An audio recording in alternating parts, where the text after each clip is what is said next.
back to Katie's Shelf Life. Today I'm going to be doing the Booktube Newbie Tag. No one tagged me in this. I thought it'd be fun to do the newbie tag and also just make more videos. The first question, let's see.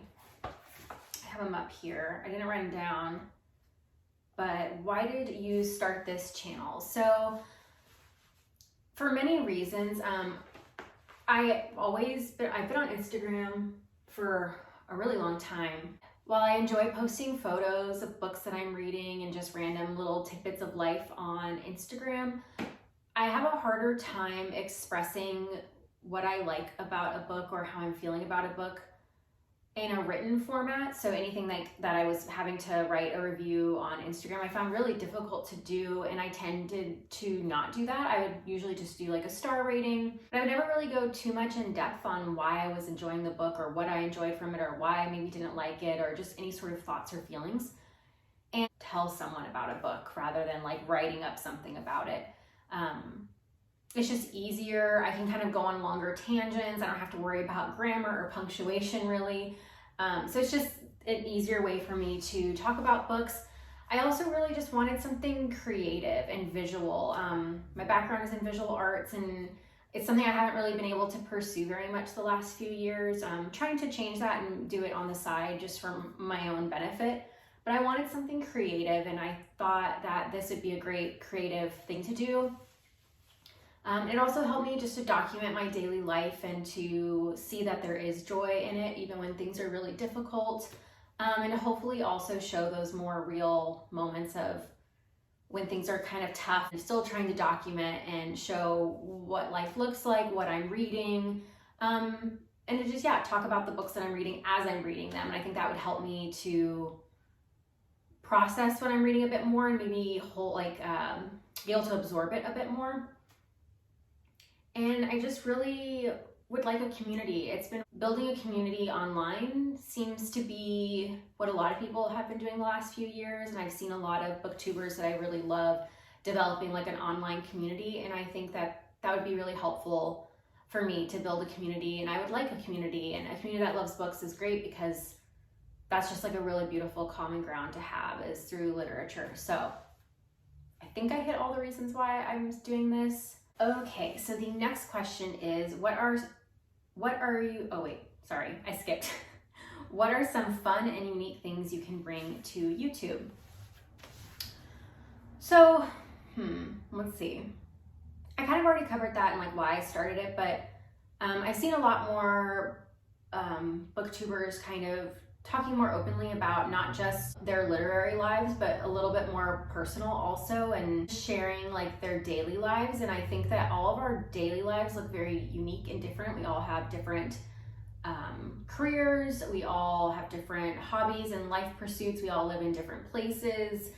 We all have different backgrounds and situations. And I kind of like seeing that, just seeing how others live and what they enjoy outside of their jobs, because I know that it can be very difficult to not be just defined by your career or to feel that your career is kind of all that you do, because it oftentimes feels like that's all that you do.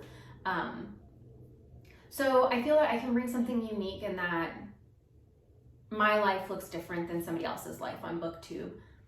Also through the literature I read, I do read a lot of stuff that's kind of, popular and people are, talking about and reading.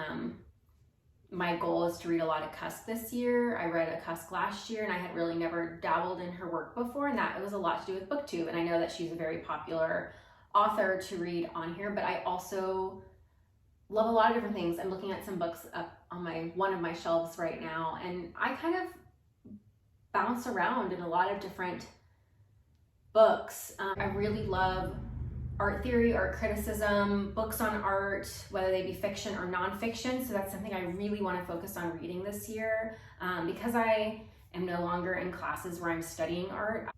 Continuing to learn about art history from different authors. So I've got like the Rachel Cusk Last Supper on my list to read, Funny Weather by Olivia Laing. I want to add some more fiction in there as well that has to do with art. So like Killing Commendatore by Haruki Murakami, which I started a few years ago and never finished. That's the goal to finish this year. So yeah, just bringing maybe my art background in, maybe showing some artistic things I do. I've picked up cross stitching recently, so maybe I'll show you that. I have, I'm thinking of picking up painting again, so maybe that would be something unique. And yeah, just creating daily vlogs and not making my job all that I do. The next question, I keep skipping them, sorry. Where is it? What are you most excited about for this channel? I feel like I've talked about, like, every question has been answered in every part so far, but I'm really excited to develop a community here for new people to see my videos and to make those connections, which has already happened and been great. And I've been able to kind of see people that I've watched on Booktube that kind of made me feel inspired to do this and to go for it.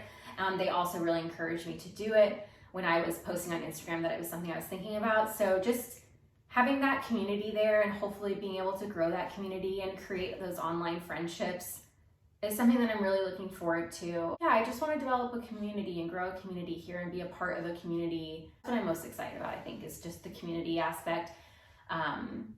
Recommending books, having people say they read it and loved it, having discussions about those books, people recommending books to me that I have not heard of, that I am interested in reading. So, okay, next question. What books or series got you into reading?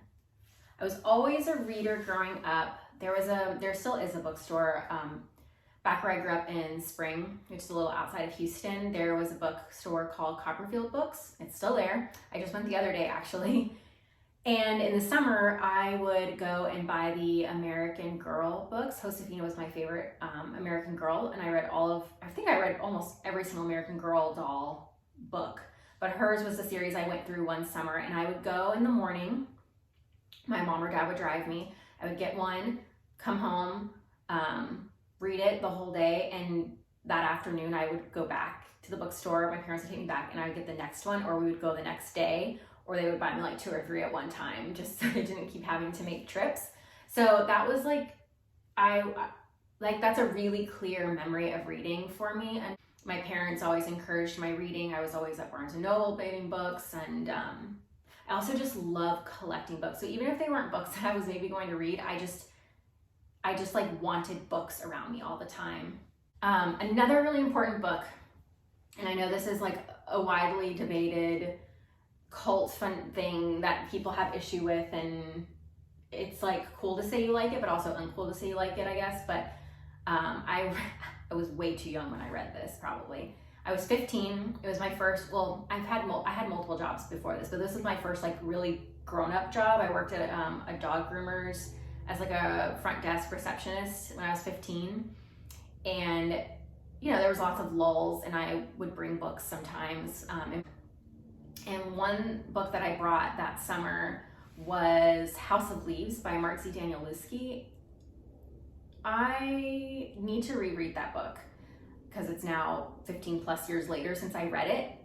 But that book is weird, and there was something about it that just stuck with me.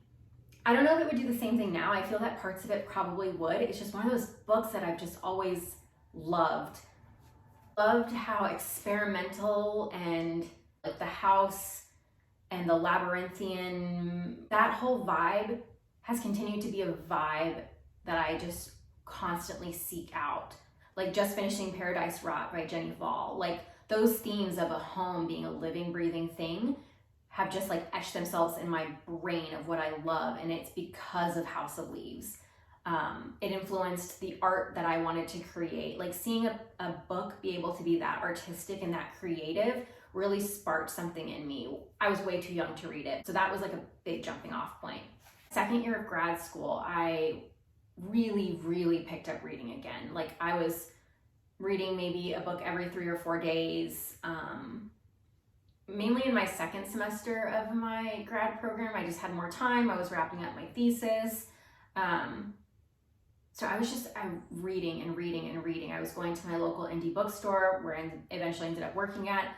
I was going, you know, every week on new release day and just getting books. And I'm trying to think of the book that I read at that time that really just made me feel like, oh, I'm now going to go from reading maybe 1 or 2 books a year to reading like 15, 20 books to then 30 and 40. And now we're almost at 60. And it's just like every year I've just needed more and more books in my life. And I think the book that really set that off for me was probably After Dark by Haruki Murakami.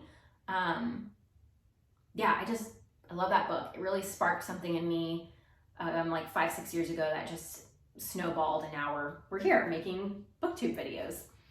All right, next question. Where do you read? I would like to say that I can read anywhere, but because I am someone who needs routine and comfort, I tend to read on our living room couch. I have like this little corner that I sit in, and I need like my blanket, usually something warm or cold to drink, just something, and usually coffee because I'm reading after work and I'm usually tired when I get home, to keep me awake. And I love reading in that spot. I've always loved reading in a little corner of a couch where I can like support myself and just feel really like nestled and cozy. I've tried reading in bed a few times. I kind of like it. I might try doing it on Sunday mornings occasionally in the coming year, having my coffee in bed, and that's something I just want to try. Don't know if I'll like it, but I'm gonna give it a shot. Sometimes I like reading at our kitchen table if I feel like I'm gonna get tired or fall asleep on the couch or just kind of start going. But the couch is still my preferred place to read. I love sitting on the couch reading, all curled up. And the last question, I feel like I'm there. No. Last question, what kind of books do you like to read? I kind of already answered this, and I've answered it in a couple other videos, I think too. I love magical realism. I love portal stories. I love stories that take place in a very limited time span. I love memoir, art theory, art criticism. I love writers writing and talking about art. I have this giant, I'm gonna pull it out, hang on. I have this giant, ooh, that was balanced precariously. I have this giant Frida, a biography book. My dad found this for me at like a thrift store one day, and he bought it for me by Hayden Herrera. And I like marked it one summer in chunks, thinking I would read like a chunk a week, but never got around to it. I would like to read this year. I think it'd be a really great read. But yeah, I just love books on art. And one of the first books that my husband gave me as like when we were first dating, he surprised me with it. Everything's about to fall. I can feel it. Okay, he bought me this Lost Art book. It is such a cool book. So one chapter's on discarded art, missing art, rejected art, attacked art, destroyed art, erased, ephemeral, transient, unrealized, and stolen. And it is such a cool book. It is something that I am so grateful to own in my collection. Such a cool book. But like, I love reading books like this, and it's a big goal of mine to read more like this year. I love reading, so like Cold Enough for Snow. I love these very introspective, beautifully detailed and written. Just finished Paradise Rot by Hval. That book should have been on my top books of 2022. It is fantastic. Annihilation by Jeff Vandermeer. I love these women who have these really interesting interior worlds, and they view the world around them through the lens of what they do. So how I view the world from a very art specific viewpoint, from a creative viewpoint, from a painterly viewpoint. It's how I understand and absorb the world around me. And books like Paradise Rot and Annihilation and so many others I could name, the narrators view the world through the thing that they do or love. So for instance, Annihilation and Paradise Rot, they're biologists, so they view the world through a biologist lens, and I love that. I should seek out more books like that intentionally. I think I unintentionally do, but you know, another favorite book from this past year was Present Tense Machine. and the narrators view things through the lens of being musicians, language through music. So yeah, I love books like that. Magical realism, that's my big one, I think. I think I love anything also that everything seems one way on the surface, but there is this underside to something. There's something slightly off. It's when you walk into a room and you see it in light and then you turn off the lights and you think you see something else. It's just that element of there could be something on the other side of that wall. There could be this labyrinth behind that door, like in House of Leaves. That's just always how I've felt the world works since I was really young, and it's definitely influenced the books that I love to read and what I want to continue to read and maybe bring to this channel. I went on a long tangent. This was supposed to be like a 10-minute video. It's probably not going to be 10 minutes, but I hope that kind of answered some questions. I'm excited that you're here. I'm excited to build a community. I'm excited to be doing this. It excites me to do this, and I haven't felt excited about something creative in a really long time. So I will go with that. I keep forgetting to do this, but if you could please like this video and subscribe, and if you know someone else who might like this channel, please share this with them. And always read what you like, don't judge others, take care of yourself, and remember to always be kind. Thanks, I'll see you in the next one. He just wants to be loved.